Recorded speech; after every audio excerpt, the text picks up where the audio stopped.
And we had to make an X here. So if God wants to hit me, he knows exactly where I'm standing. Cool. So thanks so much for coming. Thanks for having me. It's been a real pleasure to be here at ReasonFest 2013.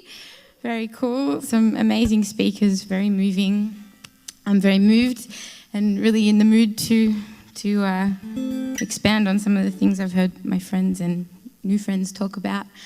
So as my very kind introduction said, my name's Shelley, and I sing and play guitar, and I'm very cool.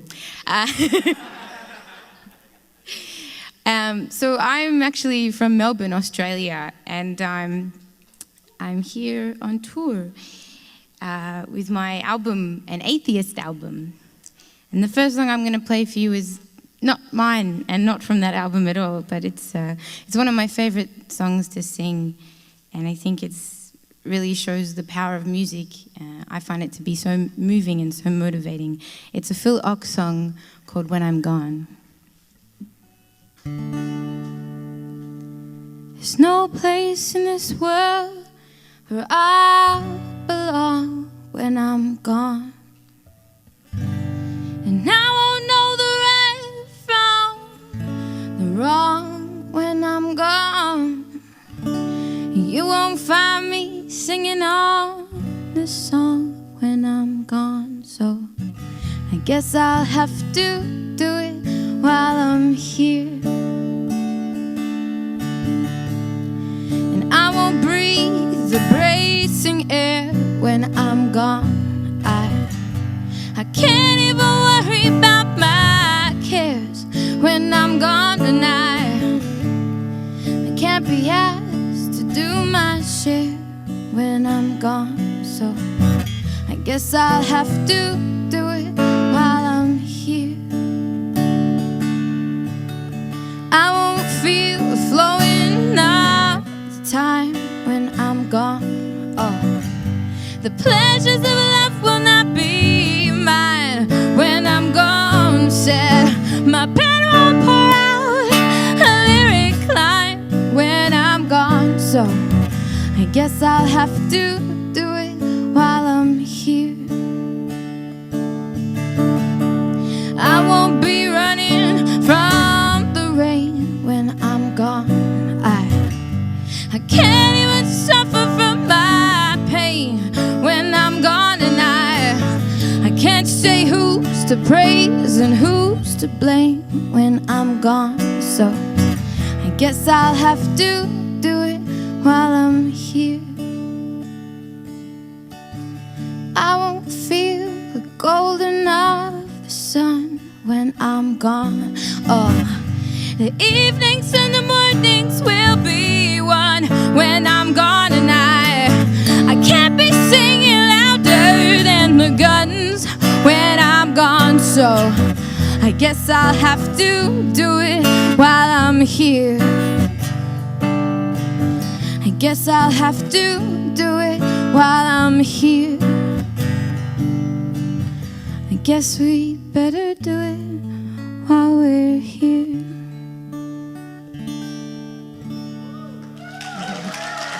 Thank you.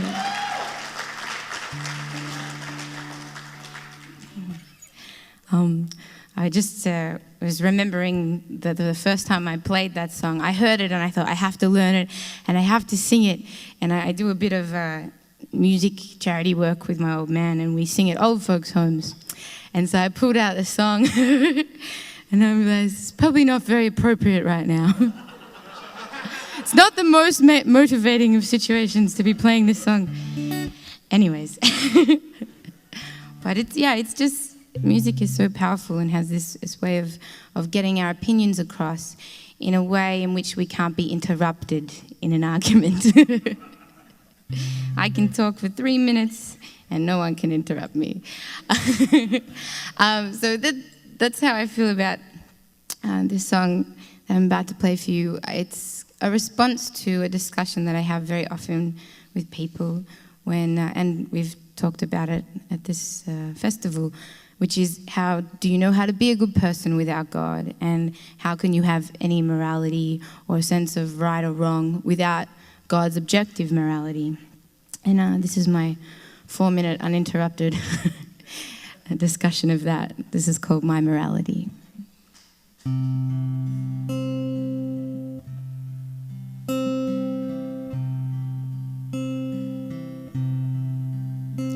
My morality has nothing to do with the Bible or the verses of the Quran. My morality won't judge you by your spirituality, but by the things that you have done. My morality is not set into stone tablets who don't even tell you not to hurt children.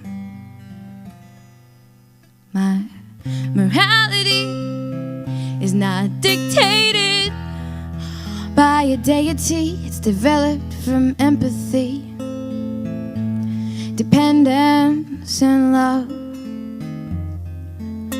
My morality accepts everybody's sexuality, is more concerned with inequality than validations from above. My morality is not set into stone tablets who don't even tell you that it's worthwhile to be good for being good's own sake, that not to think for yourself can be a deadly mistake. My morality is not recitable from memory. It's something inside of me, how I want to be, treat others how I want them to treat me, and basically not to hurt anybody, oppose any brutality. It stems from our common humanity, and it's what my mother taught to me, and it's mine because I'm free. Thank you.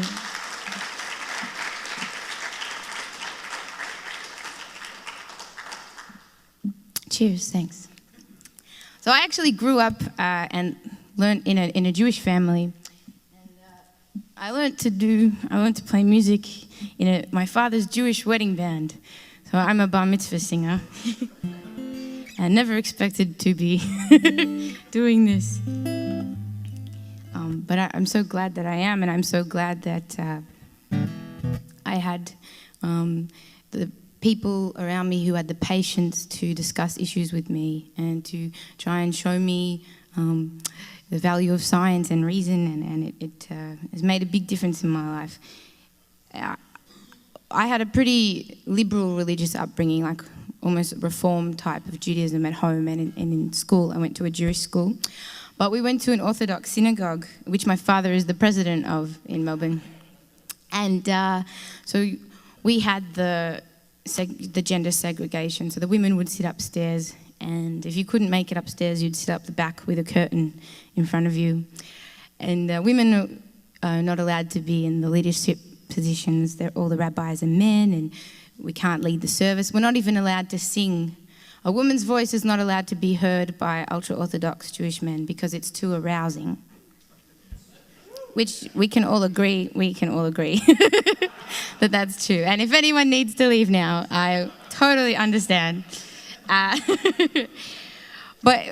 one of the things that really, the first shocked me after I'd become an atheist and I'd have a couple of years distance from my religion and a lot of the rituals and customs, and I stopped going to synagogue, I started to see this sexism for the first time, and I was so shocked that it had been so normalized my whole life that it didn't upset me.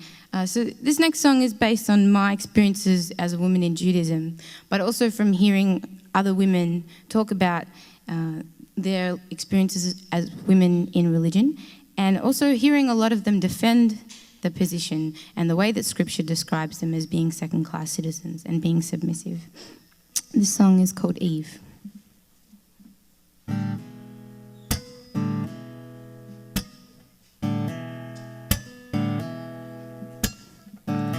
The Bible tells me I was made for and from man, and I must do for him everything that I can. I must surrender to his will, yeah. I must submit. I can't make the household decisions, 'cause I am unfit. It tells me my place with everlasting grace. The Bible tells me I must be silent, she can't hear my voice.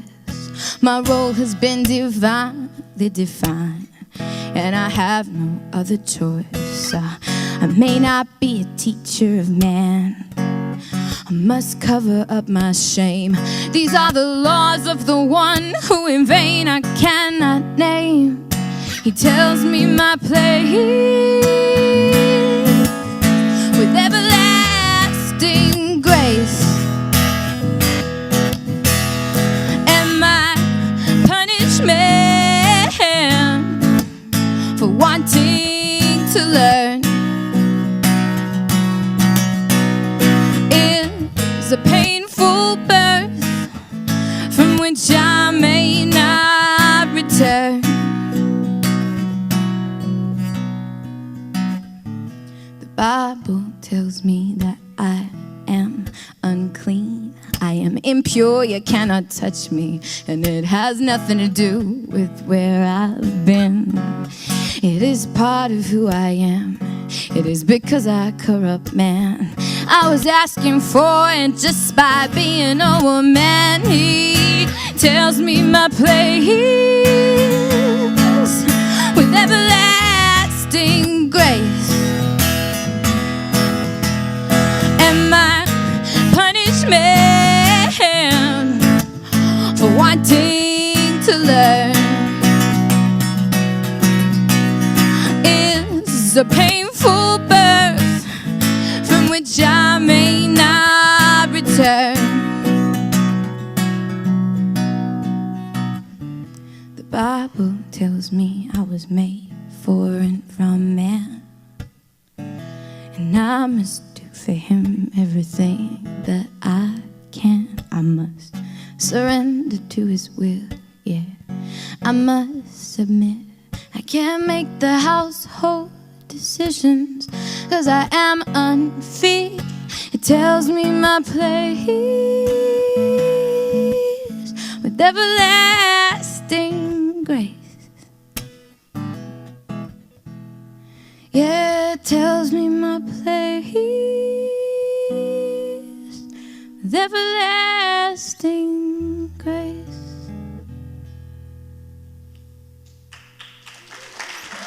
Thank you.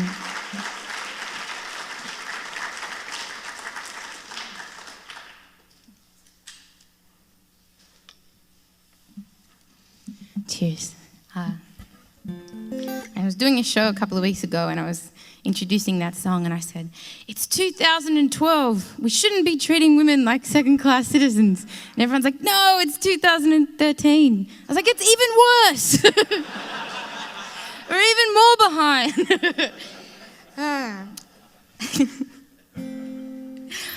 This next song I wrote when I was living alone in London, and I didn't stop believing in ghosts until after I'd become an atheist. It was one of the next things to get considered, I guess. And I remember kind of sitting in my room, and I'd read Sam Harris' The End of Faith by this point, so I'd let go of those beliefs. But I was sitting in the room and I heard this spooky noise, and I thought, I'm so glad that I don't believe in ghosts anymore, because I used to be afraid, and hearing that noise would have made me afraid. And so now my new knowledge and understanding of the world has empowered me to know that I don't need to be afraid. And it was such a really cool feeling, and I instantly connected this experience to, or saw that it was analogous to losing my faith in God, because at first, well, it's kind of scary to have that taken away for you, but after you get over that losing that comfort and you learn to find it in other places, you realize actually it's so empowering. It was one of the most empowering experiences of my life, because all of the responsibility for me, what I believe, the actions that I take towards other people, all of that is my responsibility, and I can't offset that responsibility to someone else. And yeah, it was one of the most empowering experiences of my life. It's not a very popular song with little girls because it's called I Don't Believe in Fairies. And I don't know if you know the mythology, but when you say I don't believe in fairies, the fairies drop dead out of the sky. And everyone has to clap. Is that how it goes? I think, I do believe in fairies. And clap, and then they survive. Anyways, no clapping. We're pro-fairy death here. So this is my song. I don't believe in fairies. I can say it as many times as I can fit in. Cool.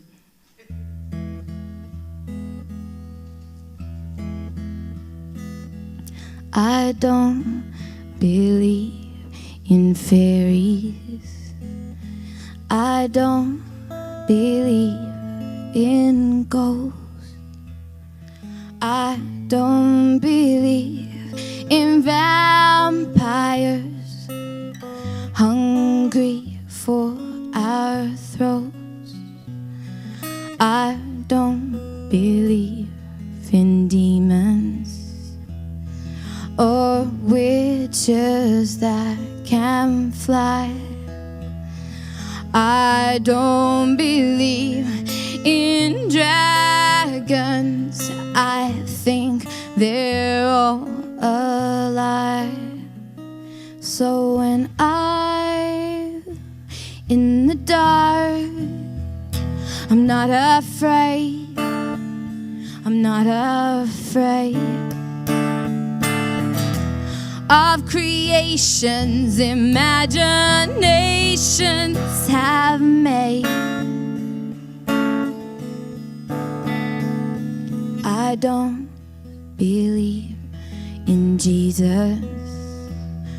I don't believe in Zeus. I don't believe in Allah. I think they have no use. I don't believe in Adam. I don't believe in Eve. I don't believe in talking snakes. I think they're make-believe.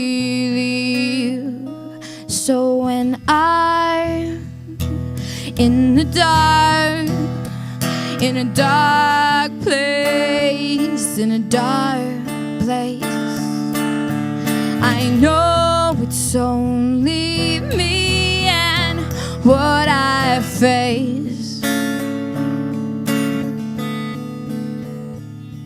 I don't believe in heaven. I don't believe in hell. I don't believe that we are children who need to fear to behave well. I don't believe in salvation. I don't believe in sin. I don't believe it will be easy, but I believe that reason can win.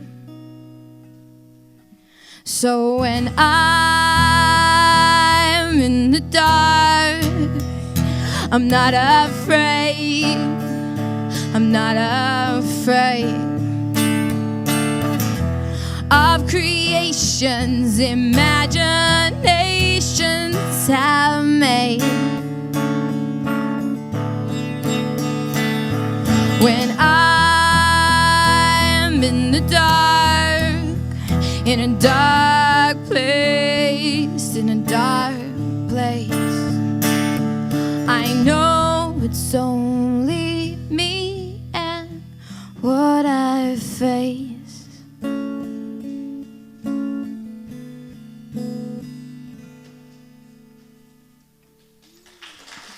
Thanks.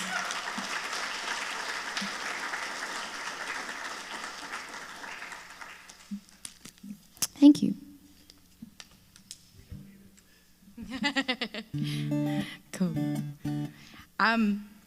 So this next song is about a friend of mine. He's a very dramatic guy, South African Jewish guy, moved to Australia when we were in high school, most of high school together. And the cool thing, I left my community in a way, but I'm still friends with everybody, and I haven't experienced the kind of ostracizing that I know a lot of people in this community have. So I'm lucky in that way. I'm still able to come home and just argue with everybody, pretty much. So my friend, Daniel, he doesn't believe in evolution, and that's probably our main argument that we have when we fight. And it's not because he doesn't understand it. He actually won an essay writing competition in high school about evolution, and he was invited to the most prestigious university in our state to talk about his essay about evolution, but he doesn't believe that it's real. Some serious mental gymnastics. So I said to him, Daniel, you understand the mechanism.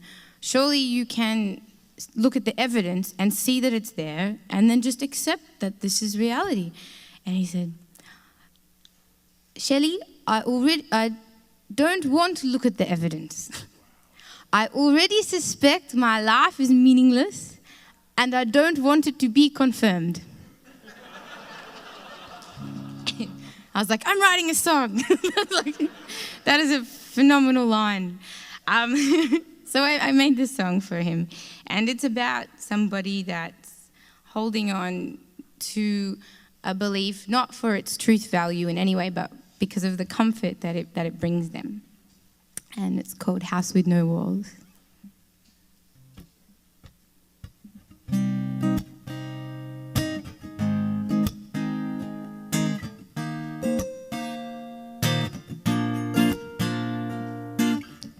You're standing in a house with no walls. You don't want to leave because it feels like home. You're sitting in a house with no floors. You can feel the mud seeping in, but you just choose to ignore all the evidence that what you think isn't real. You don't look because you don't like the way it makes you feel. You say you need the shelter to get through all your faults. That's why you choose to live in a house with no walls.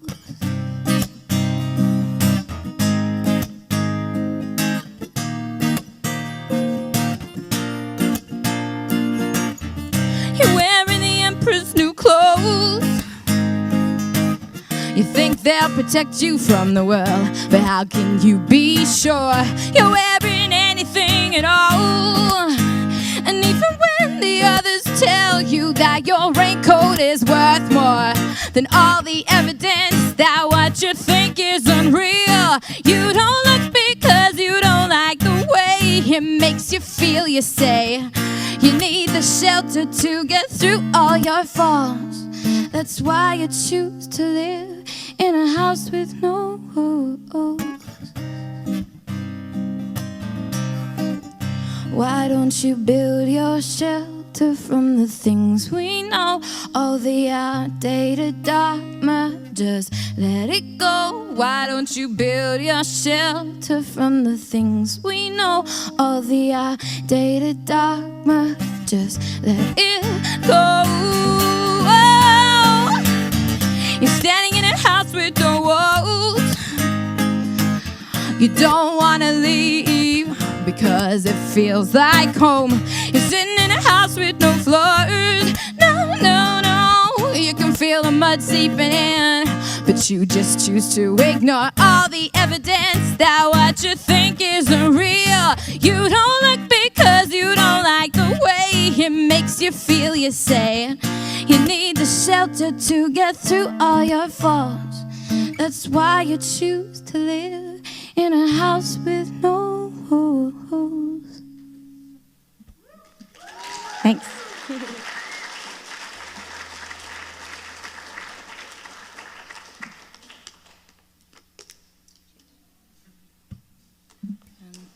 So this next song, I wrote when I was hitchhiking around Europe. And I was with a friend and we were outside Amsterdam and we'd been there for 4 hours on the freeway like this. And a gentleman, I use the term loosely, drove past and stopped and motioned for us to get a lift with him. So we put on our packs and we started to run over and he started laughing and drove away. Yeah. And so I thought, that's so awful. People are so awful to each other. Why would you take the time out of your day to actually just put someone down and how, you know, people just think of each other as the other and all this negative stuff. And I started writing a song about it, how people are awful to each other. And while I was writing this song, someone walked past and I think they must have thought I was busking because they gave me a whole pile of money. And I thought, I can't very well write a song about people being awful to strangers when a stranger has just given me a large amount of money. So the song morphed into this big cheesy love song for everybody, and I stand by it. It's called Hitchhiking Song.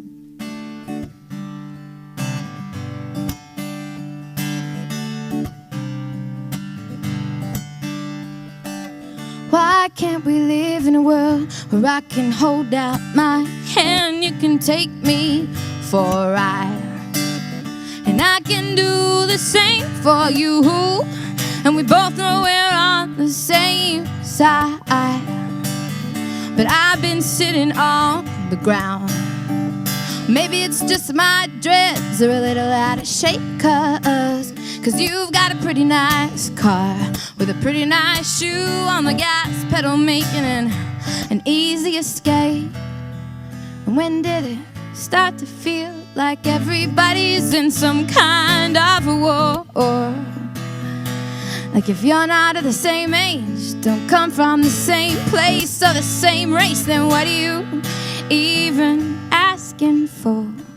And I hope we find out humanity, and I hope we find our hearts, and I hope we find them soon before it's too late, before everything starts to fall apart. And this is my love song to everybody on the earth. You can treat me like your sister, or you can treat me like dirt, and I will still love you for whatever it's worth. Hey, yeah.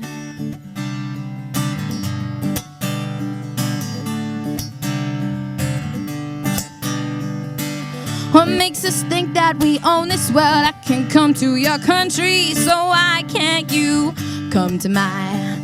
Let's tear down these borders we've given so much power to what's actually just an imaginary lie. We try to keep our gates closed cause we know that we have more, but I've lost count of how many people with less giving me half of their food and let me sleep on their floor.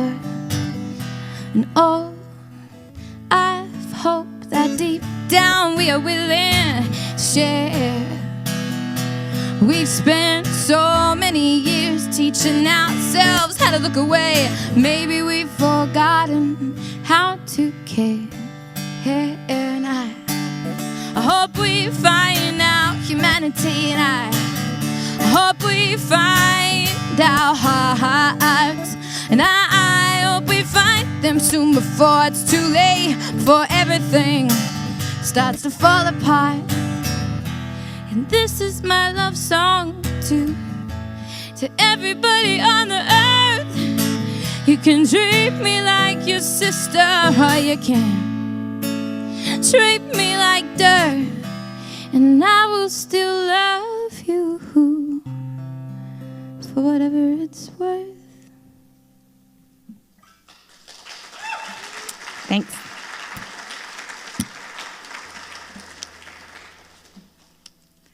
Cheers. This next song is the single from my album, an Atheist album. I wrote it very quickly because I was in a really angry mood. I think it's important to express the full range of emotions in song.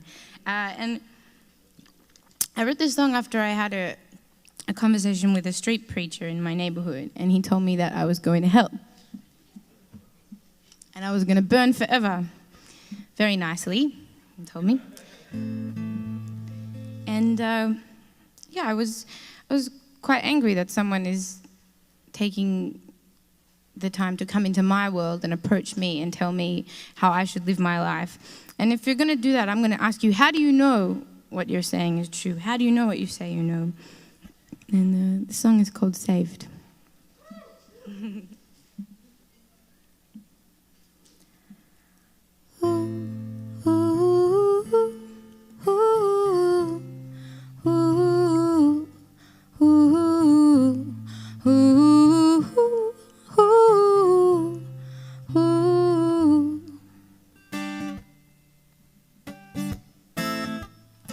Say that I need to be saved.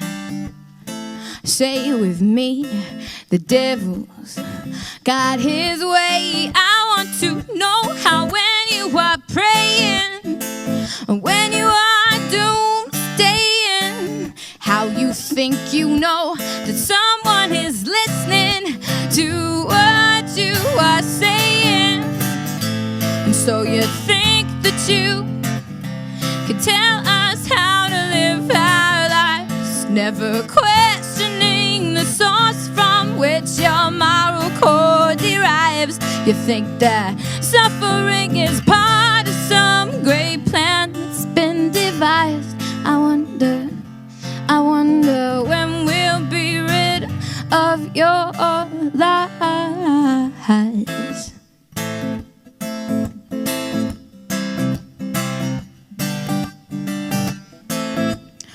Say I need to hear the truth, a sales pitch of eternal life and eternal youth. All these blessings you are bestowing upon the one you say is all-knowing. Well, are they really deserved if he is sending me where you say I am going? So you think that you could tell us how to live our lives, never questioning the source from which your moral core derives. You think that suffering is part of some great plan that's been devised. I wonder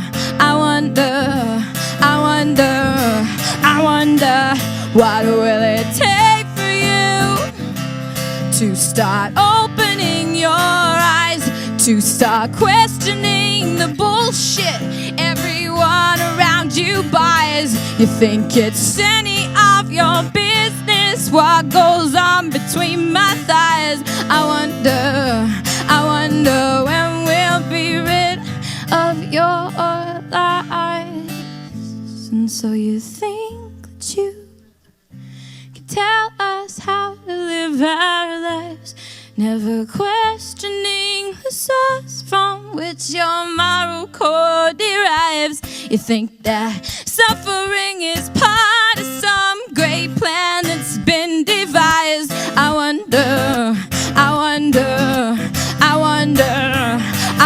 wonder what will it take for you to start opening your eyes, to start questioning the bullshit everyone around you buys. You think it's any of your business what goes on between my thighs.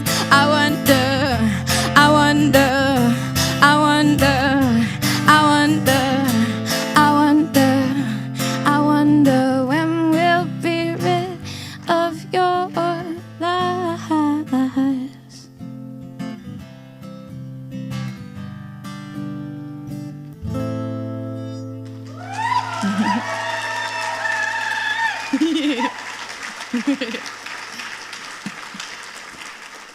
Thanks so much. That was awesome. Thanks for clapping and joining in. I still get really riled up when I sing that. And I remember actually in the studio when we recorded that song, and we do like the whole band does takes all the way through. And I sang the word bullshit so aggressively that some spit came flying out of my mouth, and the drummer started laughing so hard that we had to redo the take. So it wasn't the most angry take. The most angry take is gone. Cool, thanks. So I'm going to play you now a sweet, happy love song to make up for the rage. Yeah, this is a jazz song from my new album. I made a new a jazz album with a guitarist from LA called Adam Levy, and he's amazing. He's Nora Jones' guitar player. I play with Tracy Chapman, so I was so lucky to do this with him, and this is one of the tracks from that album. It's called My Word.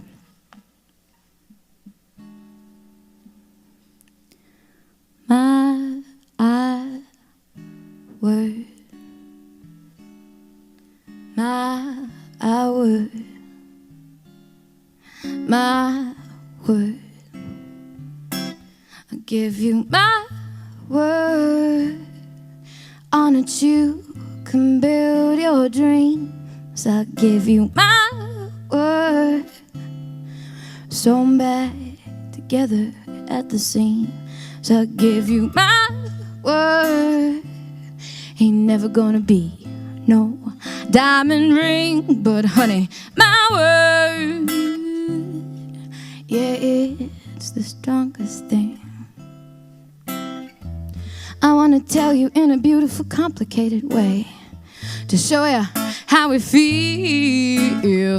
But the words on their own hit straight to the bone. My word, my word, my word. I give you my time. On it you can set the pace. I give you my time. Give you my growing old, my changing face. I give you my time, which I can never refill. I give you my time, 'cause you give me that thrill. Ba-da-da-da-da-da. I wanna dress it up nice in pretty fairy lights to show you how it feels.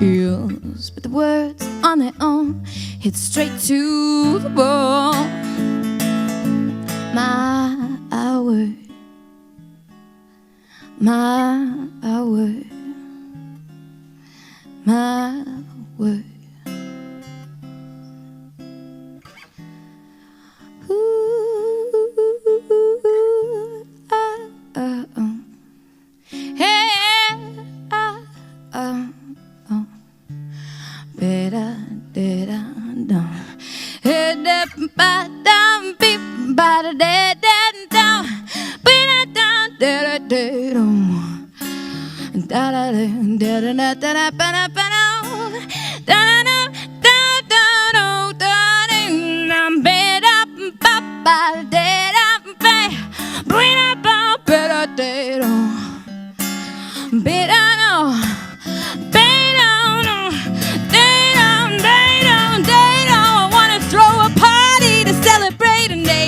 Decorate the garden. I wanna future bassoon in a hot air balloon to play out our tune, which is just my word, my word. Thanks. One more song. Yeah, cool. So nobody can say that atheist conferences don't have culture. We just had a blues solo.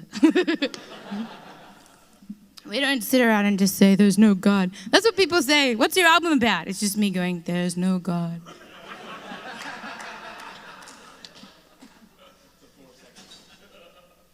Okay, I told I'm allowed one more song. I really want to play you two, but I'll finish with this one. Okay. This is a good lead into what we're having. Now I'm playing the atheist one, stuff it. Sorry, fighting my own brain. This is a song about the dangers of believing in an afterlife. And yeah, it's creatively titled Afterlife.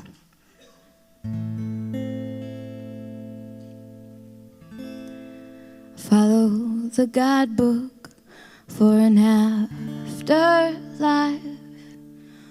Which one do I try? Which one do I try? I'd like to believe that I'll never die, but I can't comply. No, I can't comply. All the self-appointed representatives of their own imaginings in the sky. They want to usher in the messianic age. They don't mind if it's brought on by nuclear rage. They are so sure of their ability to outlive the utility of their bodies. But just remember, there was the last thought in the brain of every suicide bomber and every hijacked plane.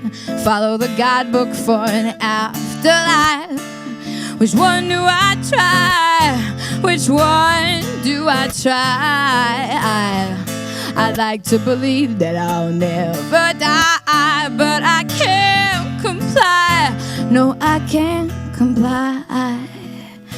Thousands and thousands are humming that the second coming's coming in. Environmental responsibility is succumbing to the suicidal longing for paradise. Can't they see it's already before our eyes? And all that makes us who we are, we find, cannot survive without a mind. But you're so afraid to die, you're willing to sacrifice, living through it all with the knowledge that you only have one life. Follow the guidebook for an afterlife. Which one do I try? Which one do I try? I'd like to believe that I'll never die, but I can't comply. No, I can't comply. From the day you were born, you are going to die. It's not a pleasant thought at all, but the way that I deal with it is to treasure each moment with my surroundings and those that I love. I spend my days trying to engage with the world, to learn as much about everything as I can, using the body of knowledge of our shared heritage to further understand the historical and evolutionary context of man. Till revelation in a higher place is to spit in the face of those who chose to dedicate their lives to enrich our own. Follow the guidebook for an afterlife. Which one do I try? Which one do I try? I'd like to believe that I'll never die, but I can't comply. No, I can't comply. Shalom Aleichem, Malachei HaShalom, Malachei Elyono, Mi Melech, Malachei HaMalachim, Mi HaMelech, Mi HaMelech. Shalom Aleichem, Malachei HaShalom, Malachei Elyono, Mi Melech, Malachei HaMalachim, Mi HaMelech, Mi HaMelech, Ani HaMelech.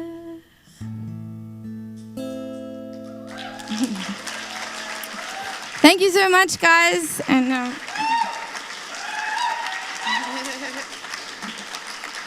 thank you.